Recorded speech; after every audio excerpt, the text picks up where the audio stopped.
One of the reasons why I love lifting weights so much is the ability to transform your physique over time.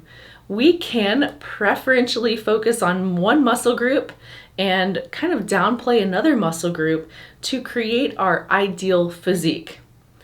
Now, certain muscle groups can be a bit more tricky. So for example, I get the question all the time, how do I grow my glutes without growing my legs? And this is a great question, and this can be a conundrum for quite a lot of people, because if you look at many compound movements, when you're trying to hit the glutes, you are simultaneously hitting those quads, hitting those hamstrings and calves. So if you don't make the right exercise selection, you're going to grow everything, which I think looks great. But if you can preferentially grow your glutes without hitting the legs as hard, then the glutes are going to look that much more impressive. So today's workout, we are going to focus on isolating those glutes, growing the glutes without growing the legs. Before we get into the workout, be sure to like this video and subscribe. It really helps the YouTube algorithm and gives us an idea as to what videos to bring you next. Without further ado, let's train. Our first exercise in this workout is a barbell hip thrust. Now, before you get everything set up, make sure your bench is about 14 inches tall. That's the ideal height. And also make sure that bench is secure. So if you peek behind the bench, you'll see a 45-pound plate. This is going to keep the bench from slipping as you get set up. So a couple of key points here. You want a medium tension band right above the knee. Really think about pushing against the band, both on the way up and on the way down. So actively pushing your knees out, this is going to help to hit the glutes just a bit more. It's going to really hit those upper glutes. Keep your chin tucked throughout. This is going to help your core stay nice and tight. And also it's going to prevent overextension at the top. So you don't want to overextend. You want that lower leg perpendicular to the floor, weight pushed through the heels. If that lower leg is not perpendicular, those hamstrings can take over. Next exercise is a cable kickback. So I've just got standard ankle cuff here and I'm standing on a yoga block. And the reason for this is it's going to allow you to just get a little extra range of motion so that foot is not going to hit the floor as you come back to your starting point.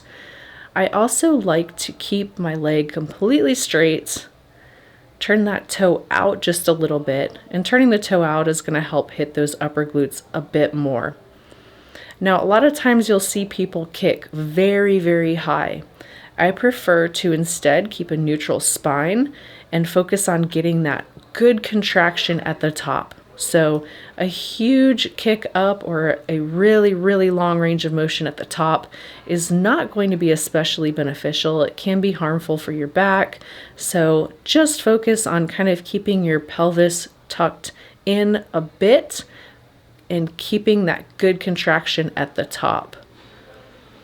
And with any single leg or single arm exercise, you want to make sure that you're performing it exactly the same way from left to right. And this is going to really encourage symmetry and make sure that you are developing those glutes evenly from left to right.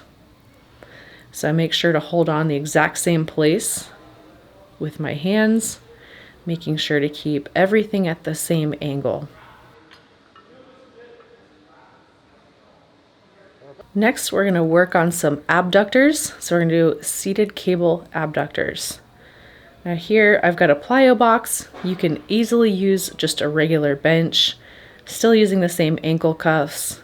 And here I'm just bringing that leg out, keeping everything in line. So making sure to keep the foot in line with the knee,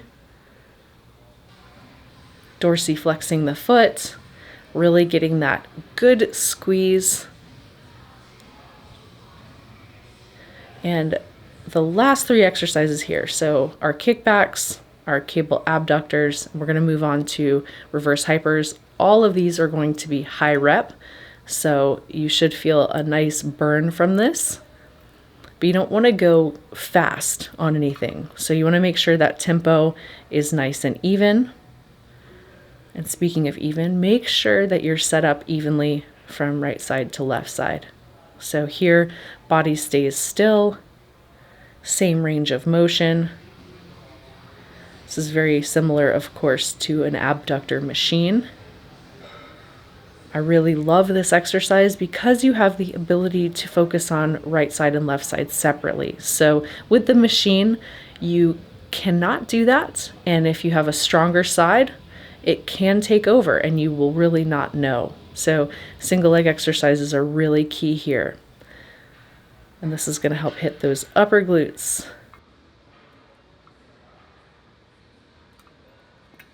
On to our incline bench reverse hypers. So you want that bench at about a 45-degree angle, and as you get set up, you want your hip bones pressing into the top of the bench. So you want your legs to hang over, and with this mini band, it goes just above the knee, and I'm actively thinking about pulling the legs, pushing my knees against the band on the way up. This is really going to help with glute activation, glute contraction, keeping that chin tucked, making sure that you're getting that full squeeze at the top, but you're not going above plank position. So you don't want to lift your heels higher than your glutes. Just want to make sure that your body is in a straight line at that mid-rep point. And high reps here too. Just looking at 20 to 30 reps. Moving on to our last exercise. Again, this is high reps. This is a double bench deficit hip thrust. So we are really increasing that range of motion. And you want to keep that chin tucked throughout. This is going to give you some core stability. It's going to help prevent you from overextending at the top. And I like to place just the heel on the bench. This really helps accentuate the glutes. You're going to try to get 30 reps here. The upper back should be on the bench, and your body should form a straight line at that mid-rep point. And really experiment with foot placement here. So you can put your heels together, point your toes out like I do. I tend to get a better contraction this way, but try different stances. When it comes to isolating a specific muscle or muscle group, really pay attention to each contraction. Mind-muscle connection is going to be so important here. Choosing the right weight is also going to be important. If you go too heavy, other muscle groups can and will take over, especially as you start to fatigue. And just know that those last 3 to 4 reps of each set are the most important when it comes to making progress. So stay focused, train heavy, but don't train so heavy that something else takes over and hinders your results. If you try this workout and you love it, please tag me on social media. I really enjoy seeing you take the workouts and make them your own. That's it for this time. Until next time, train smart and train hard, y'all.